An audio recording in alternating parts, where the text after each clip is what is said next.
Mathéo Radio présente À haute voix la lecture intégrale des œuvres spirituelles majeures. Aujourd'hui, le disciple de Paul Bourget.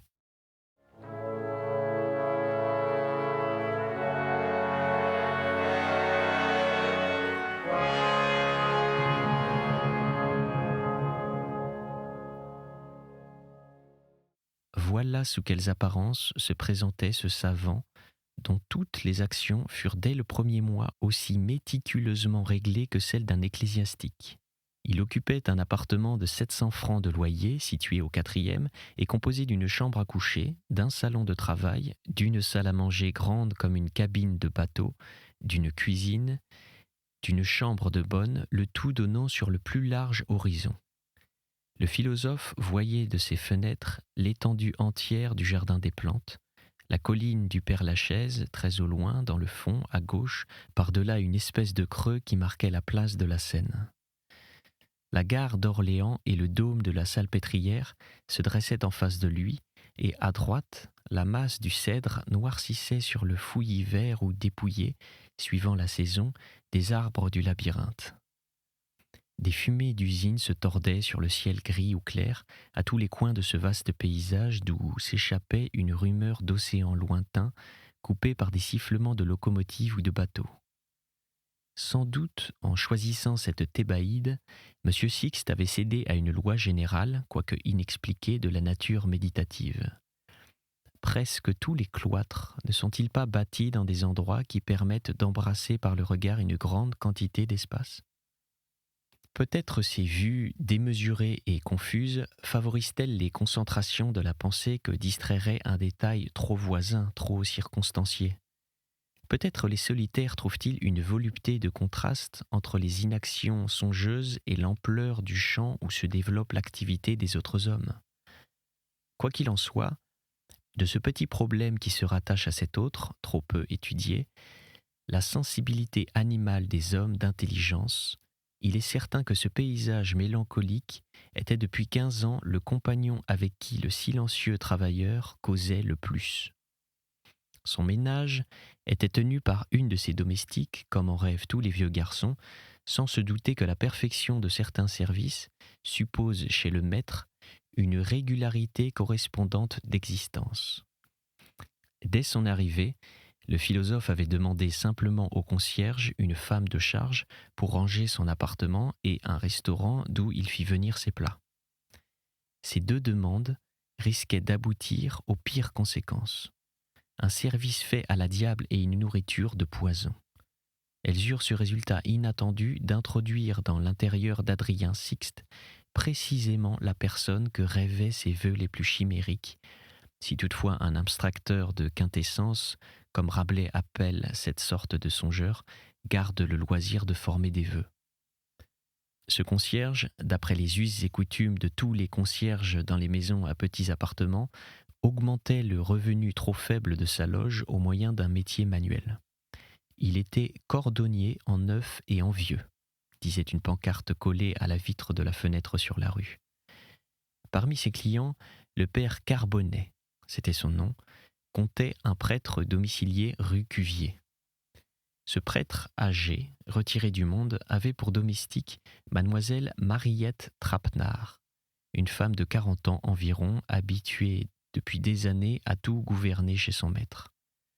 Avec cela, restée très paysanne, sans aucune ambition de jouer à la demi-dame, rude à l'ouvrage, mais qui n'aurait voulu à aucun prix entrer dans une maison où elle se fût heurtée à une autorité féminine.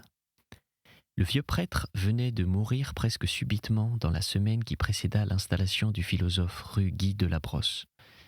Le père Carbonnet, sur la feuille de location duquel le nouveau venu s'inscrivit simplement comme rentier, devina sans peine l'espèce d'homme où classer ce monsieur Sixte. D'abord à la quantité de volumes qui composaient la bibliothèque du savant, puis à un racontard d'une bonne de la maison, celle d'un professeur au Collège de France domicilié au premier. Ainsi l'attestaient les affiches blanches posées contre le mur et qui donnaient le programme des cours de ce célèbre établissement. Dans les phalanstères du Paris bourgeois, tout devient événement. La bonne avait nommé à sa maîtresse le futur voisin du 4e. La maîtresse l'avait nommé à son mari. Ce dernier en parla aussitôt à table en des termes que la bonne comprit assez pour démêler que le locataire était dans les papiers comme monsieur. Carbonnet n'eût pas été digne de tirer le cordon dans une lanche parisienne si sa femme et lui n'eussent éprouvé immédiatement le besoin de mettre en rapport M. Adrien Sixte et Mademoiselle Trapenard, d'autant plus que Madame Carbonnet, vieille et quasi impotente, se trouvait elle-même déjà trop occupée par 3 ménages dans la maison pour prendre encore celui-ci. Le goût de l'intrigue domestique qui fleurit dans les loges comme les fuchsias, les géraniums et les basiliques induisit donc ce couple à certifier aux savants que les traiteurs du quartier cuisinaient de la gargote, qu'il n'y avait pas une seule femme de charge dont ils puissent répondre dans le voisinage, que la servante de feu monsieur l'abbé Vessier était une perle de discrétion, d'ordre, d'économie et de talent culinaire. Bref, le philosophe consentit à voir cette gouvernante modèle. L'évidente honnêteté de la fille le séduisit, et aussi cette réflexion que cet arrangement simplifiait de beaucoup son existence en lui dispensant d'une odieuse corvée, celle de donner lui-même un certain nombre d'ordres positifs. Mademoiselle Trapenard entra donc au service de ce maître pour n'en plus bouger, au gage de 45 francs par mois, qui devinrent bien vite 60. Le savant lui donnait en outre 50 francs d'étrenne. Il ne vérifiait jamais son livre, qu'il réglait chaque dimanche matin sans aucune contestation. C'était elle qui avait affaire à tous les fournisseurs sans aucune remarque de M. Sixte vint la troubler dans ses combinaisons, d'ailleurs presque honnêtes. Enfin, elle régnait au logis en maîtresse absolue, situation qui excitait, comme on le pense, l'universelle envie du petit monde, sans cesse en train d'aller et de venir par l'escalier commun qu'un frotteur nettoyait tous les lundis. « Hein, mademoiselle Mariette, l'avez-vous mise la main sur le bon numéro, l'avez-vous mise ?» lui disait Carbonnet quand la bonne du philosophe s'arrêtait 1 minute à causer avec son interlocuteur devenu plus vieux. Il était obligé maintenant de porter des lunettes sur son nez carré, et il ajustait avec peine ses coups de marteau sur les clous qu'il enfonçait dans des talons de bottines, la forme serrée entre ses jambes, le tablier de cuir noué autour de son corps. Depuis quelques années, il élevait un coq appelé Ferdinand, sans que personne eût jamais su le motif de ce surnom. Cette bête errait parmi les cuirs, excitant l'admiration des visiteurs par son avidité à happer des boutons de bottines. Dans ces moments de terreur, ce coq familier se réfugiait chez son maître, enfonçait une de ses pattes dans la poche du gilet et cachait sa tête sous le bras du vieux concierge. « Allons, Ferdinand, dites bonjour à mademoiselle Mariette ?» reprenait Carbonnet. Et le coq becquetait doucement la main de la fille et son maître continuait.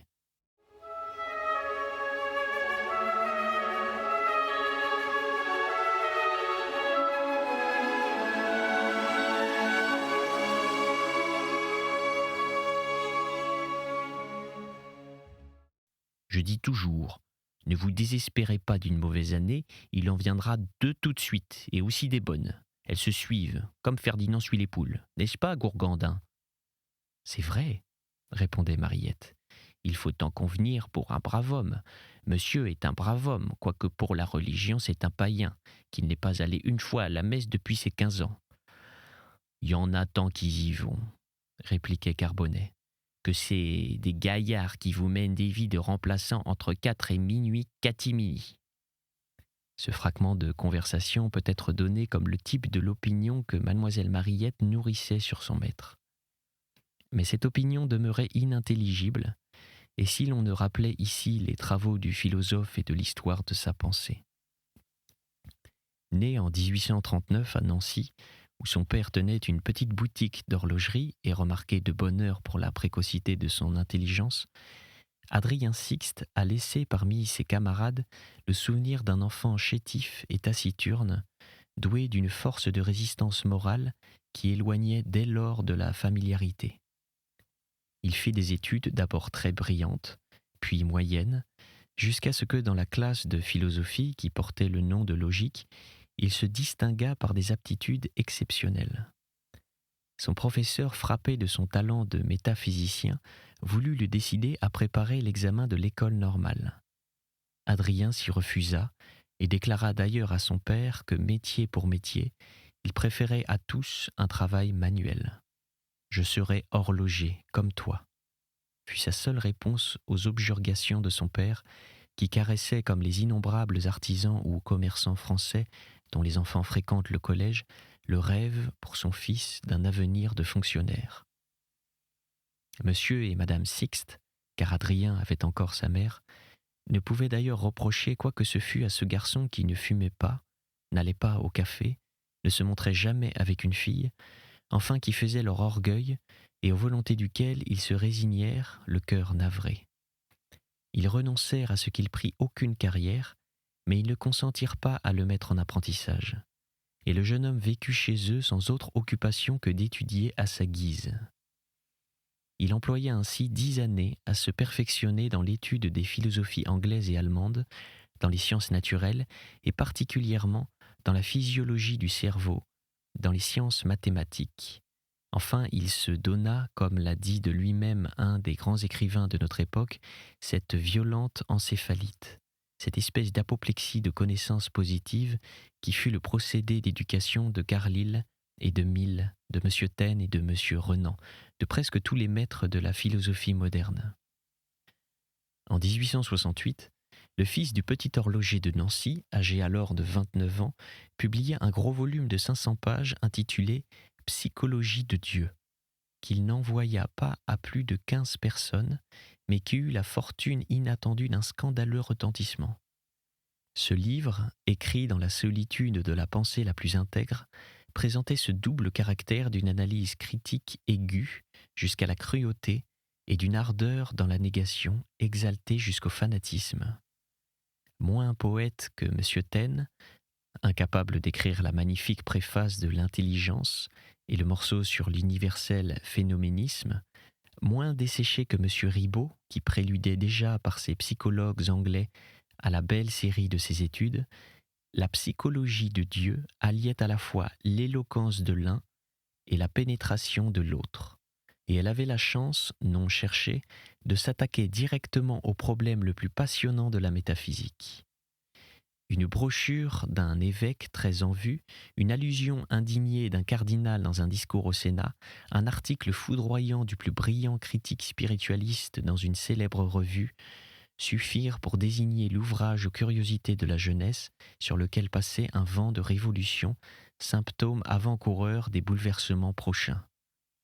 La thèse de l'auteur consistait à démontrer la production nécessaire de l'hypothèse Dieu par le fonctionnement de quelques lois psychologiques, rattachées elles-mêmes à quelques modifications cérébrales d'un ordre tout physique.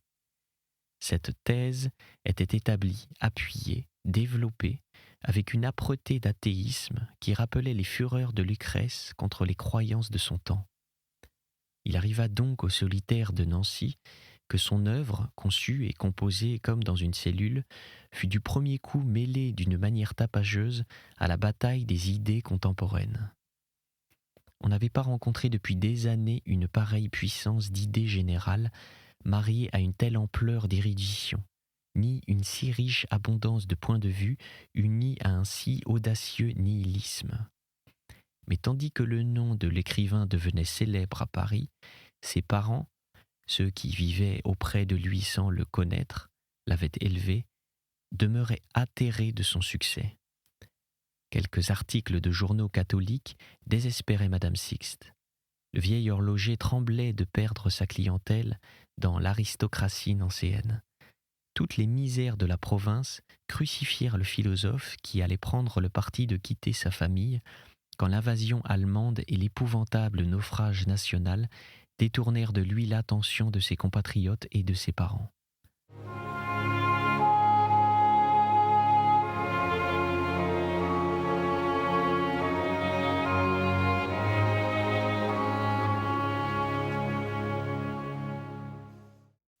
Dans l'été de cette même année, Adrien Sixte perdit encore une tante, et c'est ainsi qu'à l'automne de 1872, ayant réglé toute sa fortune, il vint s'établir à Paris.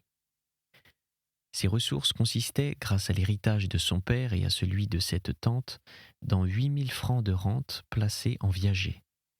Il était résolu à ne pas se marier, à ne jamais aller dans le monde, à n'ambitionner ni honneur, ni place, ni réputation. Toute la formule de sa vie tenait dans ce mot « penser ». Pour mieux définir cet homme d'une qualité si rare que cette esquisse d'après nature risquera de paraître invraisemblable aux lecteurs peu familiarisés avec la biographie des grands manipulateurs d'idées, il est nécessaire de donner un aperçu des journées de ce puissant travailleur. Été comme hiver, M. Sixte s'asseyait à sa table dès 6 heures du matin, lesté seulement d'une tasse de café noir.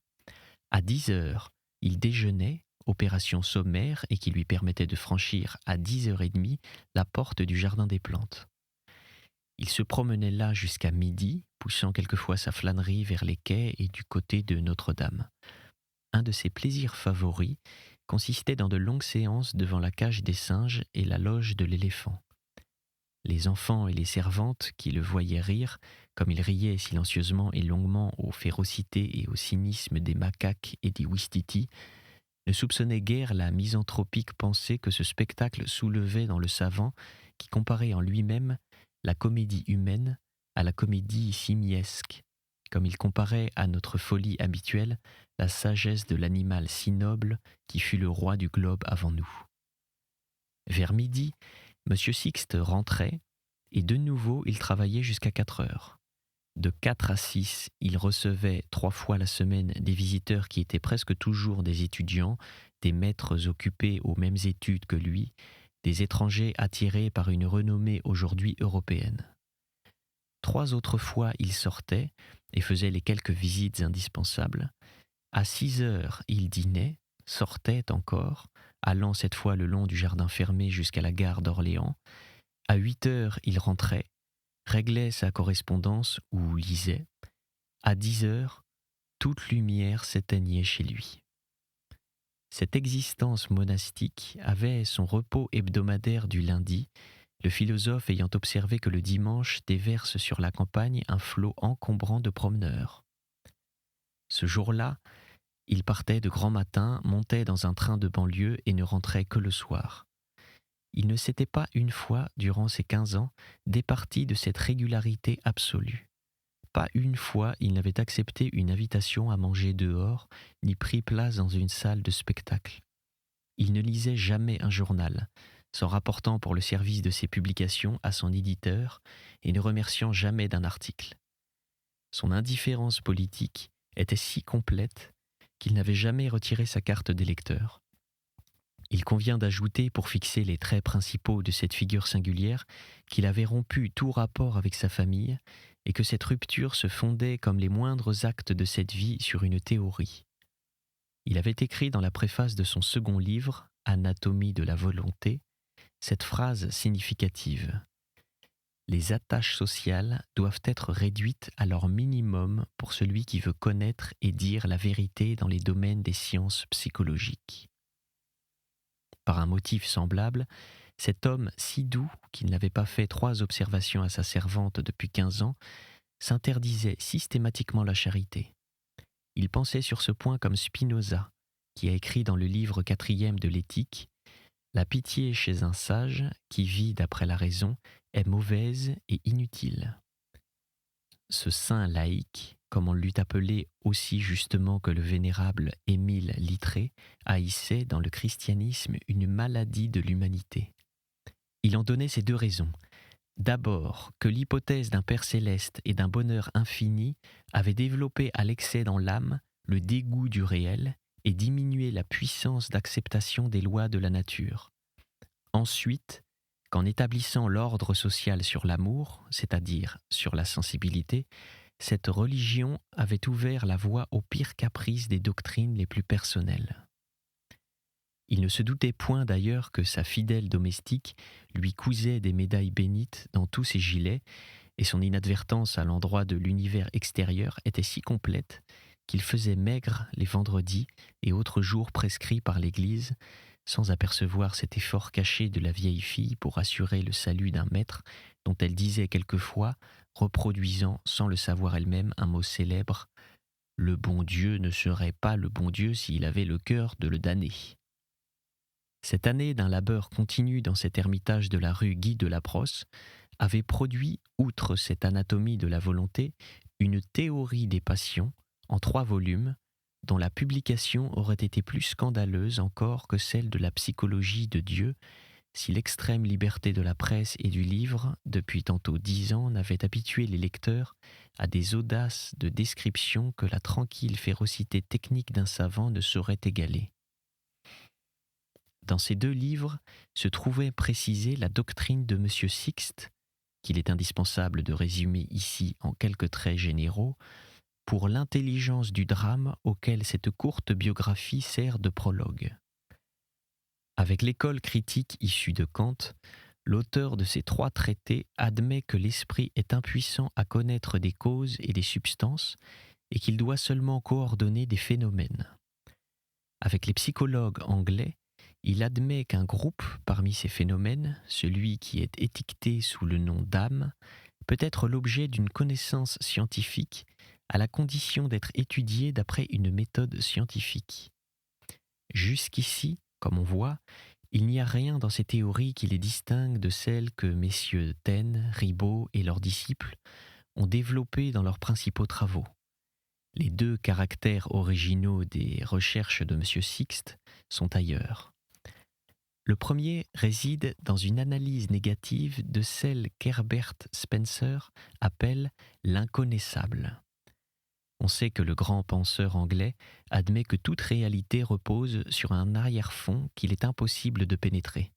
Par suite, il faut, pour employer la formule de Fichte, comprendre cet arrière-fond comme incompréhensible. Mais comme l'atteste fortement le début des premiers principes, pour M. Spencer, cet inconnaissable est réel. Il vit, puisque nous vivons de lui. De là, il n'y a qu'un pas à concevoir que cet arrière-fond de toute réalité enveloppe une pensée, puisque notre pensée en sort, un cœur, puisque notre cœur en dérive. Beaucoup d'excellents esprits entrevoient dès aujourd'hui une réconciliation probable de la science et de la religion sur ce terrain de l'inconnaissable. Pour M. Sixte, c'est là une dernière forme de l'illusion métaphysique et qu'il s'est acharné à détruire avec une énergie d'argumentation que l'on n'avait pas admirée à ce degré depuis Kant. Son second titre d'honneur, comme psychologue, consiste dans un exposé très nouveau et très ingénieux des origines animales de la sensibilité humaine. Grâce à une lecture immense et à une connaissance minutieuse des sciences naturelles, il a pu tenter, pour la genèse des formes de la pensée, le travail que Darwin a essayé pour la genèse des formes de la vie. Appliquant la loi de l'évolution aux divers faits qui constituent le cœur humain, il a prétendu montrer que nos plus raffinées sensations, nos délicatesses morales les plus subtiles, comme nos plus honteuses déchéances, sont l'aboutissement dernier, la métamorphose suprême d'instincts très simples, transformation eux-mêmes des propriétés de la cellule primitive. En sorte que l'univers moral reproduit exactement l'univers physique et que le premier n'est que la conscience douloureuse et extatique du second. Cette conclusion, présentée à titre d'hypothèse à cause de son caractère métaphysique, sert de terme d'arrivée à une merveilleuse série d'analyses, parmi lesquelles il convient de citer 200 pages sur l'amour d'une hardiesse presque plaisante sous la plume d'un homme très chaste, sinon vierge. Mais le même Spinoza n'a-t-il pas donné une théorie de la jalousie qu'aucun romancier moderne n'a égalée en brutalité ? Et Schopenhauer ne rivalise-t-il pas d'esprit avec Chamfort dans ses boutades contre les femmes ? Il est presque inutile d'ajouter que le déterminisme le plus complet circule d'une extrémité à l'autre de ses livres. On doit à M. Sixte quelques phrases qui traduisent avec une extrême énergie cette conviction que tout est nécessaire dans l'âme, même l'illusion que nous sommes libres. Tout acte, a-t-il écrit, n'est qu'une addition. Dire qu'il est libre, c'est dire qu'il y a dans un total plus qu'il n'y a dans les éléments additionnés. Cela est aussi absurde en psychologie qu'en arithmétique. Et d'ailleurs, Si nous connaissions vraiment la position relative de tous les phénomènes qui constituent l'univers actuel, nous pourrions dès à présent calculer avec une certitude égale à celle des astronomes le jour, l'heure, la minute où l'Angleterre, par exemple, évacuera les Indes, où l'Europe aura brûlé son dernier morceau de houille, où tel criminel encore à naître assassinera son père, où tel poème encore à concevoir sera composé. Tout l'avenir tient dans le présent, comme toutes les propriétés du triangle tiennent dans sa définition. Le fatalisme mahométan ne s'est pas exprimé avec une précision plus absolue. Des spéculations de cet ordre ne semblent guère comporter que la plus affreuse aridité d'imagination. Aussi le mot que M. Sixte disait souvent de lui-même « Je prends la vie par son côté poétique » paraissait-il à ceux qui l'entendaient le plus absurde des paradoxes. Et cependant rien de plus exact eu égard à la nature d'esprit spécial des philosophes. Ce qui distingue essentiellement le philosophe né des autres hommes, c'est que les idées, au lieu d'être pour son intelligence des formules plus ou moins nettes, sont vivantes et réelles, comme des êtres. C'était À haute voix, une émission de KTO Radio. Aujourd'hui, Le disciple de Paul Bourget. Lecture, Pierre Deveau. Captation et réalisation, Alexis Duménil et Thibaut Dagalier. Une émission disponible en podcast sur ktoradio.com et sur l'application KTO Radio.